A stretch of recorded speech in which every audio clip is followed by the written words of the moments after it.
So আপনারা যারা 1 লাখ থেকে 1,30,000 টাকার আশেপাশে একটা নতুন পিসি বিল্ড করার কথা ভাবছেন বাট বুঝতে পারছেন না যে কোন কম্পোনেন্টস গুলো দিয়ে পিসিটা বিল্ড করলে সবচেয়ে বেস্ট একটা পিসি বিল্ড হবে, তাদের জন্য মূলত এই ভিডিওটা একদম কমপ্লিট পিসি বিল্ড একটা গাইড হবে, যেটা পুরোটা দেখলে আপনারা বুঝতে পারবেন যে 1 লাখ টাকার মধ্যে আপনার প্রয়োজনে আপনার কোন কম্পোনেন্টস গুলো কিনা উচিত এবং প্রত্যেকটা কম্পোনেন্টস এর সাথে সাথে অল্টারনেটিভ কম্পোনেন্টসও দেখাবো। ওভারঅলি এই ভিডিওটা দেখে নিলে আপনার অন্য আর কোনো ভিডিওস দেখা লাগবে না, মোটামুটি আপনি একটা আইডিয়া পেয়ে যাবেন যে 1 লাখ টাকার মধ্যে আপনি কেমন পিসি বিল্ড করতে পারবেন। Let's get started. সো শুরুতে হচ্ছে যে বিল্ডটা AMD Ryzen প্রসেসর দিয়ে দেখাচ্ছি, তারপরে ইন্টেল দিয়েও দেখাবো এবং আপনার কোনটা কিনা উচিত সেটাও বলে দিব। সো আপনি পুরো ভিডিওটা দেখলেই বুঝতে পারবেন। তো শুরুতেই প্রসেসর হিসেবে থাকতেছে AMD Ryzen 5 5600 এই প্রসেসরটা। এটার মার্কেট প্রাইস হচ্ছে আপনার মার্কেটে 16,000 টাকার আশেপাশে পেয়ে যাবেন, যদিও অনলাইনে 18,000 টাকা দেখাচ্ছে। বাট এটার সাথে হচ্ছে যে 18,000 টাকা একটা প্যাকেজে পাচ্ছেন, এটার সাথে আপনার একটা CPU কুলার পেয়ে যাবেন ফ্রিতে, যেটার দাম আছে 2,000 টাকা। সো এটা একটু পরে দেখাবো।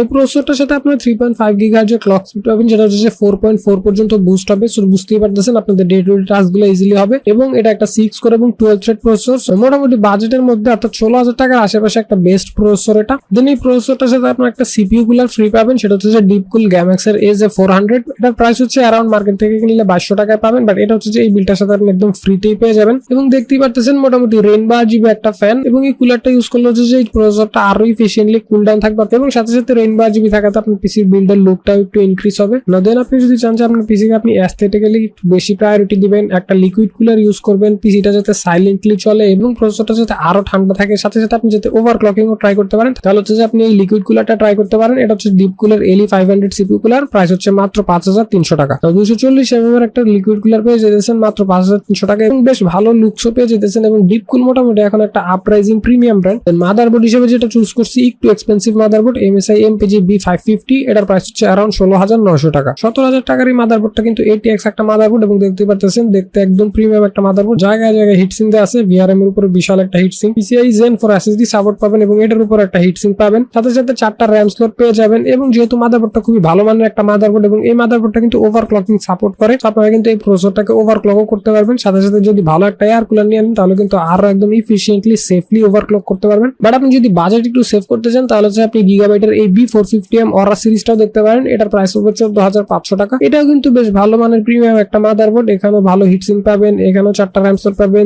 এখানে NVMe SSD এর উপরে হিটসিং পেয়ে যাবেন, সাথে সাথে RGB পেয়ে যাবেন। বাট এই মাদারবোর্ডটার প্রাইস একটু কম হওয়ার কারণ হচ্ছে এটা কিন্তু একটা জেনারেশন আগের মাদারবোর্ড B450M সিরিজের এবং এটা হচ্ছে যে latest generation B550। So overally budget থাকলে এটাই আমার কাছে বেস্ট মনে হয়েছে। বাট আপনি যদি মানি সেভ করতে চান, ভ্যালু ফর মানি খুঁজেন, তাহলে এই মাদারবোর্ডটা নিতে পারেন।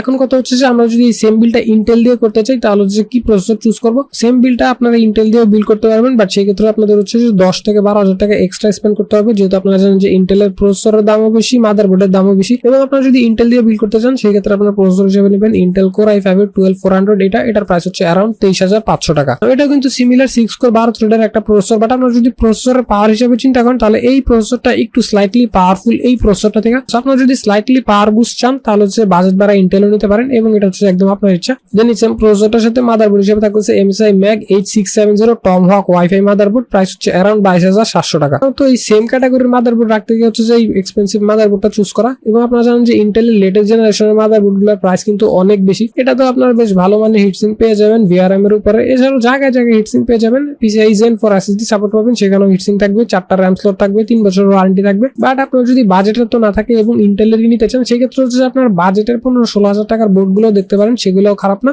বাট এরকম প্রিমিয়ামনেসটা পাবেন না। দেন হচ্ছে এই বিলটার মেইন আকর্ষণ RTX 3060 একটা গ্রাফিক্স কার্ড। এটা হচ্ছে যে PONY ব্র্যান্ডের, প্রাইস হচ্ছে অ্যারাউন্ড 47,000 টাকা। পৃথিবীতে কনজিউমার গ্রেডে যত গেমস আছে সবগুলো গেমসই আপনি 1080p তে আল্ট্রা সেটিংসে 60+ FPS এ একদম ইজিলি খেলতে পারবেন এই কার্ডটা দিয়ে। এবং আপনারা যে কোনো ধরনের ভিডিওসই 4K তে একদম ইজিলি স্মুথলি এডিট করতে পারবেন, যেহেতু ভালো RAM আছে 12 GB কাছাকাছি। এবং যারা হচ্ছে 1440p গেমিং করবেন তারাও হচ্ছে যে এই কার্ডটা দিয়ে ইজিলি ট্রাই করতে পারবেন, গেম বেদে হাই টু মিডিয়াম সেটিংসে ইজিলি খেলতে পারবেন। এখন বলি যে PONY এর কার্ডটা কেন চুজ করা, কারণ এই কার্ডটা হচ্ছে সবচেয়ে কমের মধ্যে RTX 3060 এই মুহূর্তে মার্কেটে অ্যাভেলেবল। যদি চান যে আপনি RTX 3060 3 ফ্যান এডিশনেরটা নেবেন এবং আপনারা আরেকটু প্রিমিয়াম লুকের খুঁজতেছেন সেই ক্ষেত্রে এই কালারফুলটা দেখতে পারেন। কালারফুলের এই GeForce RTX 3060 টার প্রাইস হচ্ছে অ্যারাউন্ড 54,000 টাকা। নাও এটা দেখতে পাচ্ছেন ট্রিপল ফ্যান এডিশন এবং হোয়াইট একটা অ্যাস্থেটিক আছে, সো দেখতে বেশ প্রিমিয়াম এবং প্রাইসটা একটু বেশি দেখতে পারতেছেন। এটা হচ্ছে যে আপনি অলমোস্ট সেম কার্ড 47,000 পাবেন। সেমটা যদি আপনি একটু লুকস এবং কুলিং এ প্রায়োরিটি দিতে চান তাহলে হচ্ছে 54,000 টাকা পড়বে। এবং আপনি কোনটা চান সেটা হচ্ছে সম্পূর্ণ আপনার উপরে, আপনার বাজেটের উপর নির্ভর করে। দেন RAM হিসেবে চুজ করেছি PONY Accelerator 8GB RGB RAM, price হচ্ছে 3400 টাকা। এগুলো 3200 মেগাহার্জ RAM এবং এবং এগুলাতে কিন্তু আপনারা লাইফ টাইমের ওয়ারেন্টি পেয়ে যাবেন। এবং আমাদের বিলটা হচ্ছে আমরা এই র্যামটা দুইটা ইউজ করবো, সো আমাদের টোটাল র্যাম হবে 16 GB। বাট এখন হচ্ছে আপনি যদি আরো এক্সট্রা স্পেন্ড করতে চান, একদম প্রিমিয়াম কম্পোনেন্টস চান, তাহলে হচ্ছে ওয়ার্ল্ড ক্লাস ব্র্যান্ড কর্সার ভেঞ্জিন্সের 8GB প্রো এসএলটা নিতে পারেন। এটাও 8GB 3200 মেগাহার্জ র্যাম, এটাতে লাইফ টাইমের ওয়ারেন্টি পেয়ে যাবেন এবং এটার প্রাইস হচ্ছে 1000 টাকা বেশি, 4400 টাকা। তো আপনার যদি বাজেট থাকে তাহলে হচ্ছে আপনি আরো 1000 টাকা বাড়ায় এই র্যামটা নিতে পারেন।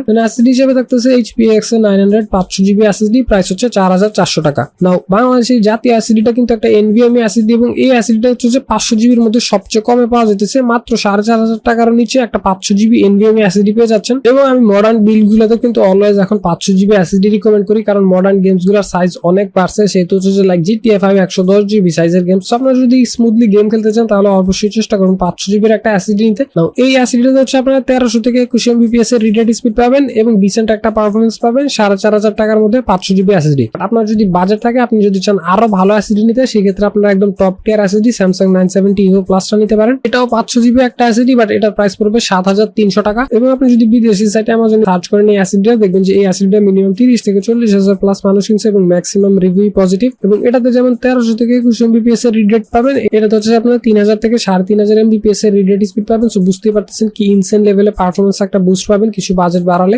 দেন পাওয়ার সাপ্লাই হিসেবে থাকছে Corsair CX 550 550 ওয়াটের একটা পাওয়ার সাপ্লাই, এটার প্রাইস হচ্ছে 4800 টাকা। আপনারা জানেন যে পাওয়ার সাপ্লাই গুলোর প্রাইস রিসেন্টলি বাড়ছে, বাট 4800 টাকার মধ্যে এই পাওয়ার সাপ্লাইটা কিন্তু বেশ ভালো ভ্যালু ফর মানি অফার করতেছে, ইনক্লুডিং এটা কিন্তু একটা সেমি মডিউলার পাওয়ার সাপ্লাই। আপনার অপ্রয়োজনীয় যেসব কেবল আছে সেগুলো কিন্তু খুলে রাখতে পারবেন, আপনাদের কেবল ম্যানেজমেন্টটা একটু ভালো হবে। এবং 80+ ব্রোঞ্জ সার্টিফিকেশন সহ 5 বছর ওয়ারেন্টি সহ এই মুহূর্তে 4800 টাকার একটা বেস্ট পাওয়ার সাপ্লাই। এটা ক্যাসিং হিসেবে চুজ করেছি deep cooler matrix 55 V3 8GB casing, price হচ্ছে 7400 টাকা। তো ক্যাসিং এর প্রাইসটা একটু বেশি স্পেন্ড করে ফেলছি, বাট আপনারা সবসময় বলেন যে ভাই আপনার বিল্ডে সবকিছু ভালো লাগে বাট ক্যাসিংটা ভালো লাগে না, যেহেতু ক্যাসিং এর পারফরমেন্স তেমন একটা ইনক্রিজ হয় না, সেজন্য আমি ক্যাসিংটা একটু কম দামি নেই। বাট এখন যে প্রিমিয়াম একটা কেস নিছি, বাট ক্যাসিং সম্পূর্ণ আপনার যেমন ভালো লাগে। এটা কিন্তু খুবই প্রিমিয়াম একটা কেসিং, সামনেও গ্লাস পাবেন, সাইডে গ্লাস পাবেন, সামনে 3টা ARGB ফ্যান পাবেন, সো কালার গুলো ইন্ডিভিজুয়ালি চেঞ্জ করতে পারবেন। এবং 7500 টাকা খুবই ফেমাস একটা কেস এটা বাংলাদেশে। এবং এই কেসটার একটা সমস্যা হচ্ছে এটাতে কিন্তু কোনো এক্সস্ট ফ্যান দেয় না, সো এই কেসটার জন্য আমরা একটা এক্সস্ট ফ্যান নেব, সেটা হচ্ছে মন্টেকের Z1 ARGB। এটার প্রাইস পড়বে মার্কেটে অ্যারাউন্ড 600 টাকার মতো। এবং এই কেসটা হচ্ছে আপনাকে